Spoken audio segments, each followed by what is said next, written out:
history with respect to time with the Clintons. Mr. Nichols really knows where the bodies are buried. He's had a change of heart, of faith, he's a changed man, and he's now wants to tell the story of the Clintons. But more importantly, he wants to explain to everyone why it's important today and what we need to do to fight this machinery that is bearing down upon us. Ladies and gentlemen, Mr. Nichols is somewhat a little bit, not feeling too well right now, so I want you to keep him in your prayers.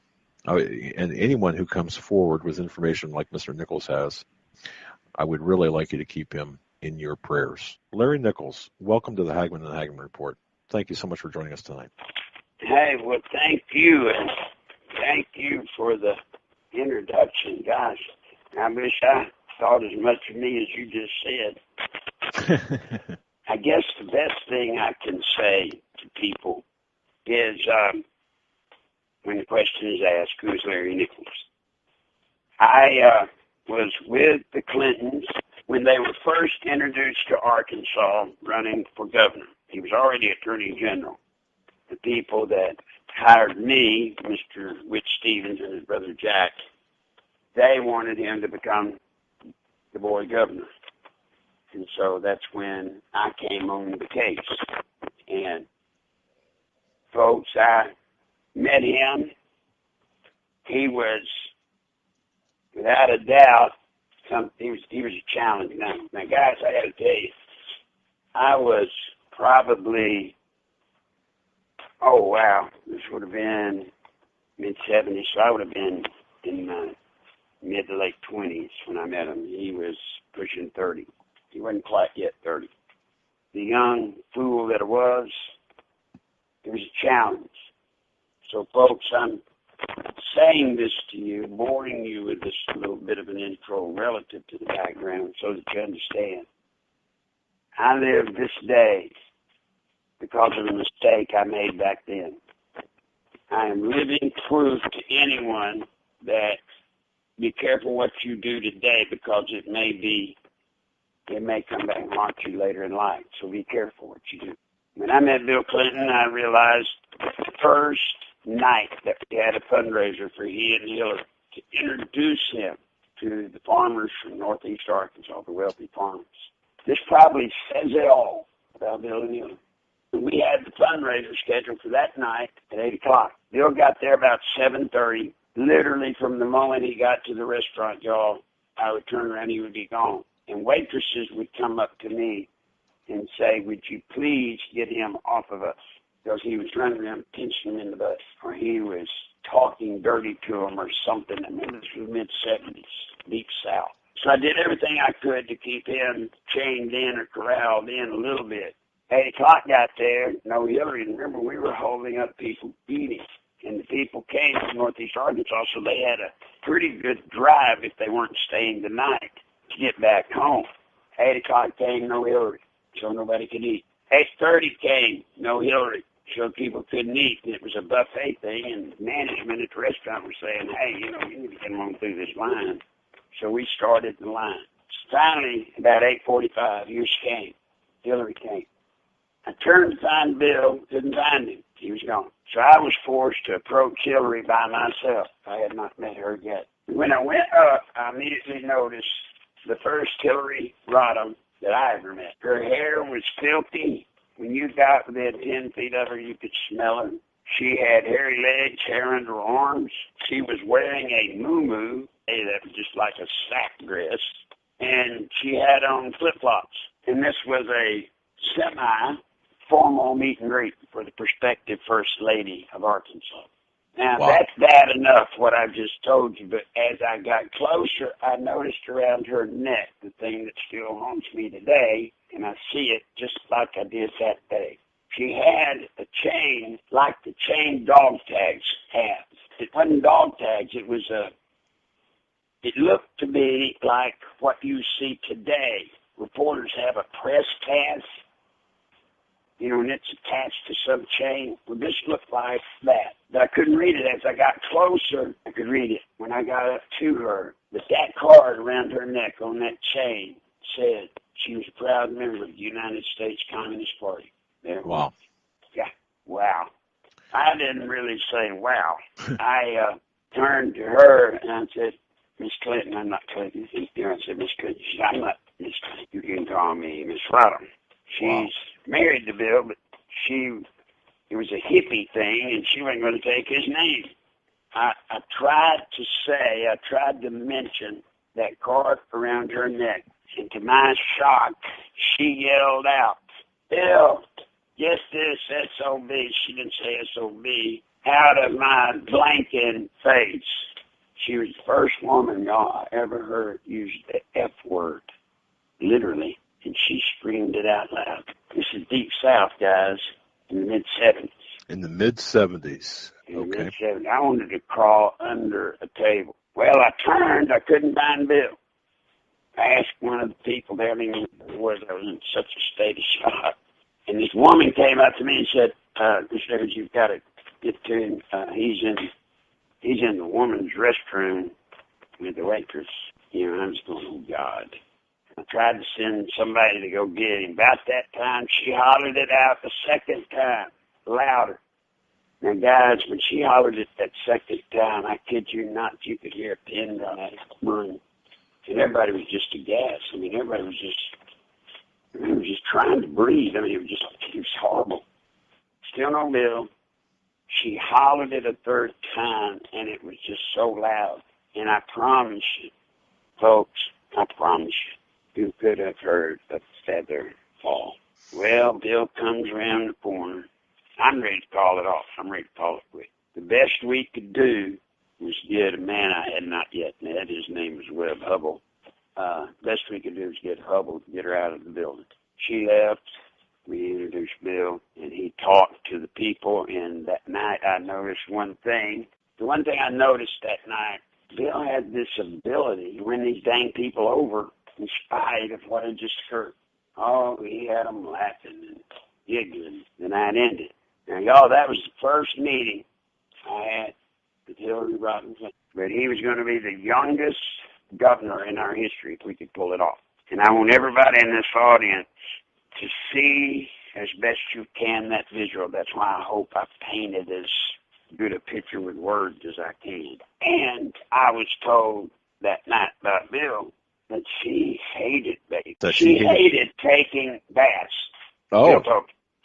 Wow. I mean, because I thought she had been doing something and just had failed to take a bath and just got there in the nick of time. And please don't let her come like that anymore. So she don't like to take baths.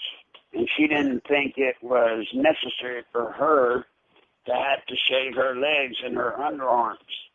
Men didn't. Now, that's the first visual I want y'all to remember of Hillary Rodham, who became Hillary Rodham Clinton. The next thing I want y'all to visualize, most of y'all saw it or have seen it, and that is Hillary in the Benghazi hearing when, basically, I'm paraphrasing, she said about 4 people that had died, what difference does it make they're dead?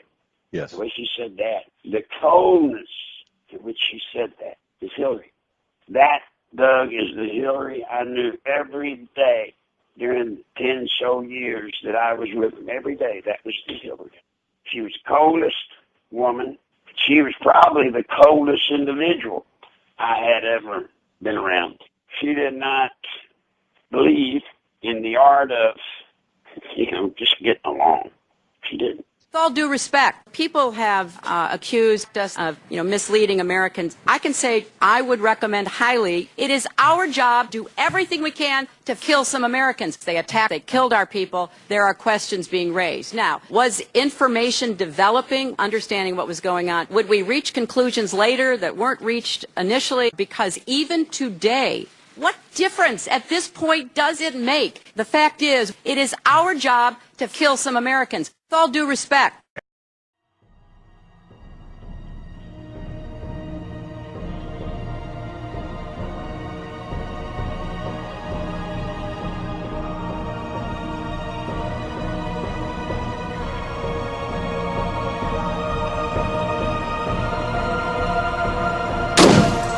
Ideas are bulletproof.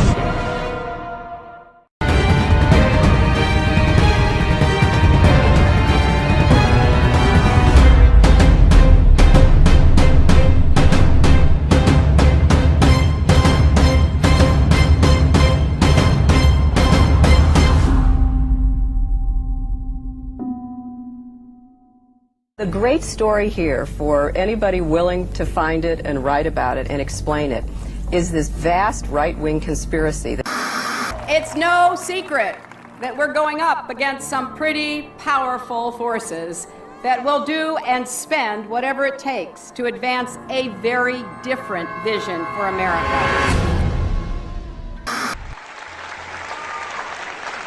I'll tell you a couple of stories about fraud. She didn't just delete tens of thousands of those emails, she wiped the server clean. What, like with a cloth or something? Personal emails are my personal business. You know, let's release everything. Let's let everybody in America see what I did for 4 years. But as I said, I saw it as a matter of convenience, and it was allowed. Others had done it. So that's all I can say. The server will remain private. Here's the problem. Their stories have not been the same up to this point. The State Department stories in the two cases have not been the same up to this point. That's why these two federal judges have personally gotten involved in an area where federal judges never get involved, called discovery, the gathering of evidence pre-trial. That's done lawyer against lawyer without a judge involved. You have two cases here. One a federal judge appointed by Ronald Reagan, one a federal judge appointed by Bill Clinton, both saying the same things about her. There's too much deception here. Mrs. Clinton, when you speak to me, you will certify under penalty of perjury that you're telling the truth. We have turned over the server. They can do whatever they want to with the server to figure out what's there or what's not there. Going through the emails, there were over 60,000 in total sent and received. About half were work-related and went to the State Department, and about half were personal. When you speak to the public, you say, I turned over everything. That's, for the most part, a direct quote. When you talk to the public, you say, I turned over everything. That's for the people investigating it to try to figure out. But we turned over everything that was work-related. Every single thing. 90 to 95% of my work-related emails were in the state system. If they wanted to see them, they would certainly have been able to do so. You know what? That is maybe the 10th time you have cited that figure today. It is. And I have not heard anyone other than you ever cite that figure. Who told you that 90 to 95% of your emails were in the State Department system? Who told you that? We learned that from the State Department in their analysis of the emails that were already on the system. The Inspector General report found that less than 1% of State Department emails, record emails, were captured. So they give a number of less than 1%, and you give a number of 90%. I have absolute confidence that everything that could be in any way connected to work is now in the possession of the State Department. This pile represents the emails that you sent or received about Libya in 2011, from February through December of 2011. This pile represents the emails you sent or received from early 2012 until the day of the attack. There are 795 emails in this pile. We've counted them. There are 67 emails in this pile in 2012. And I'm troubled by what I see here. I can only conclude by your own records that there was a lack of interest in Libya in 2012. What difference at this point does it make? When I think back now to that day and what she knew, it shows me a lot about her character, that she would choose in that moment to basically perpetuate what she knew was untrue. This was a fast-moving series of events in the fog of war, and I think most Americans understand. How about more generally? Do you think there's something you can do to get a majority of Americans to believe you're trustworthy? Hi, Secretary Clinton. Would you sign this for me? Sure. What's your name? If you can make it out to Christopher Stevens. I think you knew him. Yeah, I'm not going to make it out to Chris Stevens. What difference does it make? Here it goes, here. The server contains personal communications from my husband and me. Only time I got on the internet I did 2 emails, and I ordered Christmas presents from a reservation. Otherwise, I found people said embarrassing things on emails. I didn't want to be one of them.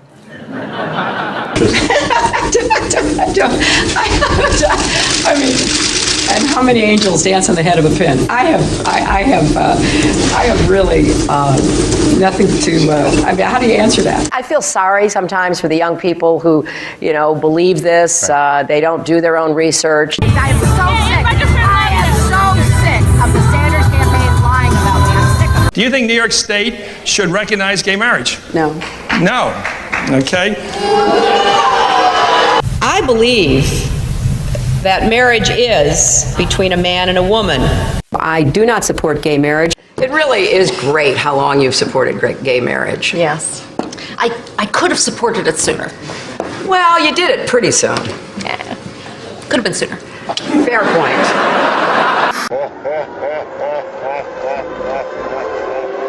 The unborn person doesn't have constitutional rights. Are you saying that a child on its due date, just hours before delivery, still has no constitutional rights? Under our law, that is the case.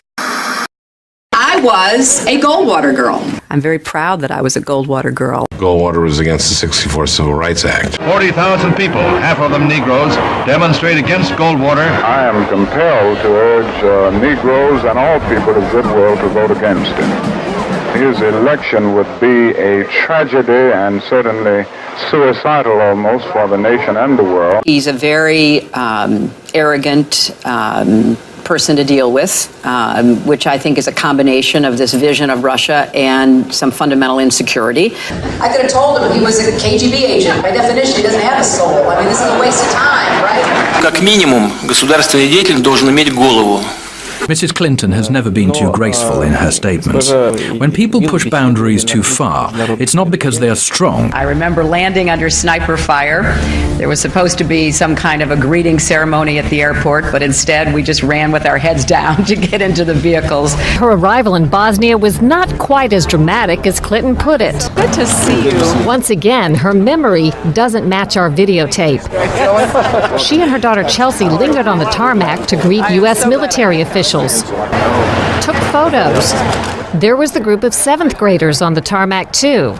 And then Senator Clinton walked to the armored vehicle where she did eventually dock and enter. During the parade in which she participated, her campaign roped off reporters so they wouldn't interfere with the candidate. Memory should always match the videotape. I have been a critic of NAFTA from the very beginning. I think that NAFTA is proving its worth. It was one of the highlights of President Clinton's first term, passage of the North American Free Trade Agreement, also known as NAFTA. Critics blame NAFTA for the loss of manufacturing jobs in industrial states, including Ohio and Pennsylvania. Hillary Clinton helped get NAFTA approved. She held at least 5 meetings to strategize about how to win congressional approval. She helped the White House block opposition from labor and environmental groups, and she was the featured speaker at a crucial meeting. Participants in that event said, quote, her remarks were totally pro-NAFTA. Was NAFTA a mistake? NAFTA was a mistake to the extent that it did not deliver on what we had hoped it would. Your opponents are saying that that's really part of a larger pattern with you, that you often avoid taking firm positions on controversial issues. They are going to people showing videos of Donald Trump insulting Islam and Muslims in order to recruit more radical jihadists. Fact checkers have said that she was wrong. All my grandparents, came over here, and turns out only one was an immigrant, 3 were not.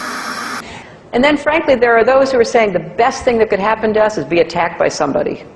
Just bring it on, because that would unify us, it would legitimize the regime. That's the reason I say, if anybody's going to do it, we ought to do it, because we have the capability of doing it.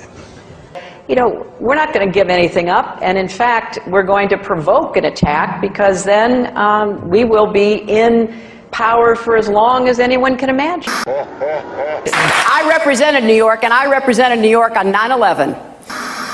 When we were attacked, where were we attacked? We were attacked in downtown Manhattan, where Wall Street is. I did spend a whole lot of time and effort helping them rebuild. That was good for New York, it was good for the economy, and it was a way to rebuke the terrorists who had attacked our country. 9/11 was bad. I agree with that. It's time for the United States to start thinking of Iraq as a business opportunity.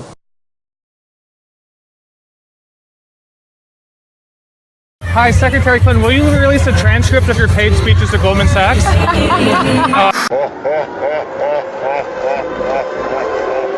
No, there's a lot of controversy over their speeches. Just in July, New Hampshire, you told the crowd you, quote, take a backseat to no one when it comes to progressive values. I take a backseat to no one when you look at my record and standing up and fighting for progressive values. Last month in Ohio, you said you plead guilty to, quote, being kind of moderate and center. Do you change your political identity based on who you're talking to? No, I think that, like most people that I know, I have a range of views, but they are rooted in my values and my experience. You know, I get accused of being kind of moderate and center. I plead guilty. Just for the record, are you a progressive or are you a moderate? I'm a progressive. I represented Wall Street as a senator from New York, and I went to Wall Street in December of 2007, before the big crash that we had, and I basically said, cut it out. Quit foreclosing on homes. Quit engaging in these kinds of speculative behaviors. Now, who's exactly to blame for the housing crisis? I think there's plenty of blame to go around. Home buyers who paid extra fees to avoid documenting their income should have known they were getting in over their heads. Are you a progressive or are you a moderate? I'm a progressive. Of course, we have to deal with the problem that the banks are still too big to fail. We can never let the American taxpayer and middle-class families ever have to bail out the kind of speculative behavior that we saw. But we also have to worry about some of the other players. AIG, a big insurance company, Lehman Brothers, an investment bank. There's this whole area called shadow banking. That's where the experts tell me the next potential problem could come from. You were against same-sex marriage, now you're for it. You defended President Obama's immigration policies, now you say they're too harsh. You supported his trade deal dozens of times. You even called it the gold standard. Now, suddenly last week, you're against it. Will you say anything to get elected? Well, actually, I have been very consistent over the course of my entire life.